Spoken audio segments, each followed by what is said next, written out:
So ayan, what's up mga kalapatids, magandang araw sa inyo. So for today's video is andito tayo sa loft ng ating kaibigan at isa sa mga veteranong fansher at mahuhusay na fansher dito sa amin sa San Diego. Walang iba kundi si Kuya Joel Domingo. So samahan nyo ako mga kalapatids para malaman nyo at may marami tayong mapupulot na aral dito. Let's go!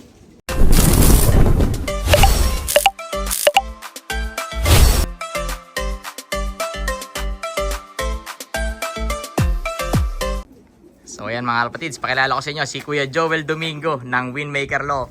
Yan.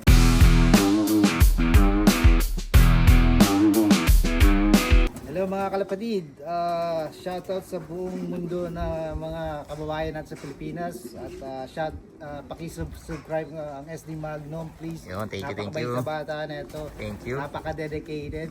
Shoutout sa mga tropa natin yan, sila Lerner, sila Pops, sila Rando, at sila Carlo Fernandez, lahat ng tropa natin. Yun, shoutout sa inyo mga kalapatids. Congratulations sa mga nanalo rito. Yun. Hopefully we'll do it again next time. Let's go. So, ang pinapakita ko sa inyo yung number one producer ko si Big Ben. There you go. Ito si Big Ben Ito mga si Big kalapatids. Ben. Ito si Big Ben na to, kapatid to ni Super 803. Ito ang producer na number one ko dito sa loob ko. At napakalaki niyang ibon. Yan ang tinatawag na Jumbo Line. Jumbo Line.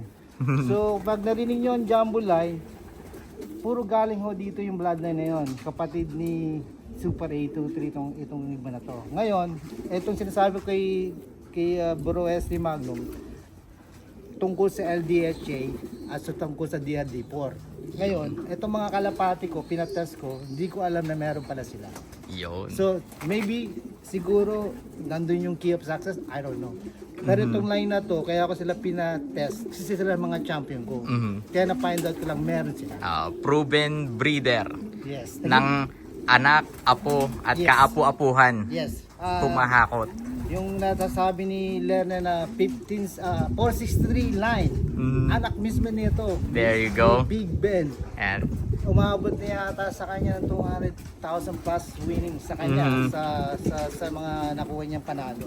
shoutout kay Ninong Lernel Sarno ng Milestone Do. Boston Lock. So yung sinasabi niyang 460 ho, eto ho ang pinanggalingan. Big Ben. Kinoros ko sa famous line ni Gerald Antonio na Martin Sisi. There you go. So ito ho yung istorya nun.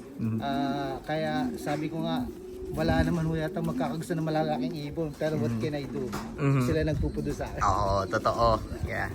Wala sa itsura, wala sa laki. Wala sa Nasa laki. resulta ang hinahanap natin. Dahil Yes. nga sa pigeon racing is wala sa pagandahan yan, nasa resulta. Yes.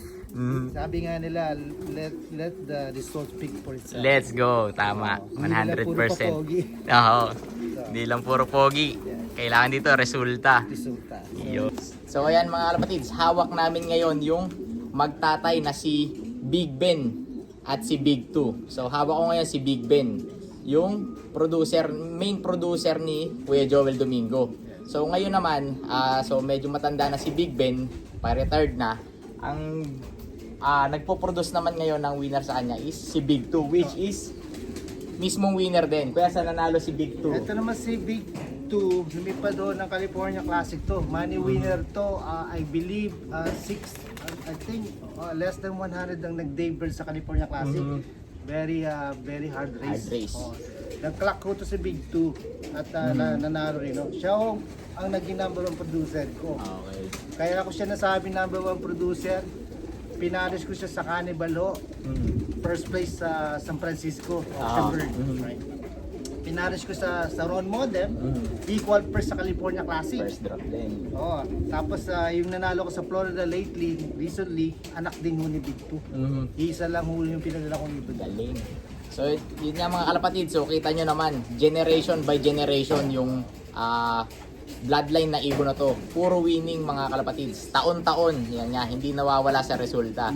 Kuya Joel Domingo ng Winmaker Loft, napakahusay. So kumbaga ito nga main producer ng winner, naipasa niya sa anak niya mismo yung galing. So winner na yung si Big 2, ngayon is producer pa ng winner. Napakahusay. Last week, apo niya yung nag-number 6 sa auction bird. Ang naglipad si Prince C. Apo rin na ni Big 2. Oh, see?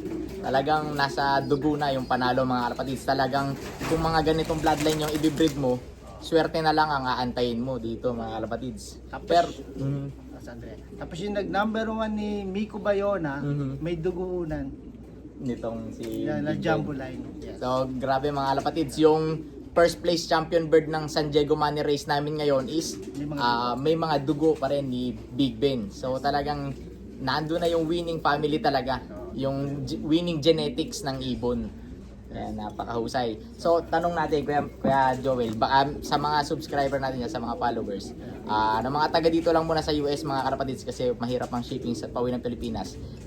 Kuya Joel, baka mayroon kang mga extra young bird dyan na i-out para makonta ka ng mga kaibigan natin. Meron naman sa mga interesadong fanciers, meron naman ho tayong pwedeng i-share. Saka hindi naman ho tayo mahal magbenta. Oo, totoo. Yeah. Pwede tayo makatulong. And also, ito pong line na to, nanalo na po to sa Taiwan Sea Race. Yung nakakuha po sa akin ng bloodline, sa tropa ko na ginamit yung bloodline ko. 2 years po siya nanalo sa Taiwan Sea Race. 45,000 bird po yung naglaban. Sa final race, top 25 po yung linyada ko. Si mga kalapatids, hindi lang dito sa amin sa USA na nanalo. Nagpapanalo din sa Taiwan mga kalapatids, which is alam naman natin napakahirap ng karera sa Taiwan dahil ang release doon is purong dagat mga kalapatids. Sa gitna ng dagat nire-release ang mga ibon doon. And kita nyo, nananalaytay pa rin sa dugo nung nanalo doon yung lahi nila, jumbo line nila, Big Ben. See? So, hindi lang dito sa US mga kalapatids, nananalo din sa Taiwan. Sila po, umabot na po sila sa Taiwan Sea. Like I said po, limited lang naman din po ako maglabas ng mga blind nila sa mga kaibigan ko lang nila lalabas. Pero sa mga nakapag-akuan po sa akin, ito tinawag nilang jumbo line. Katulad ni Jumbo Line, nabili po ng tropa natin, si Carlo Fernandez. Nagpanalo po sa kanya yan. Sumikat sa San Francisco po yan.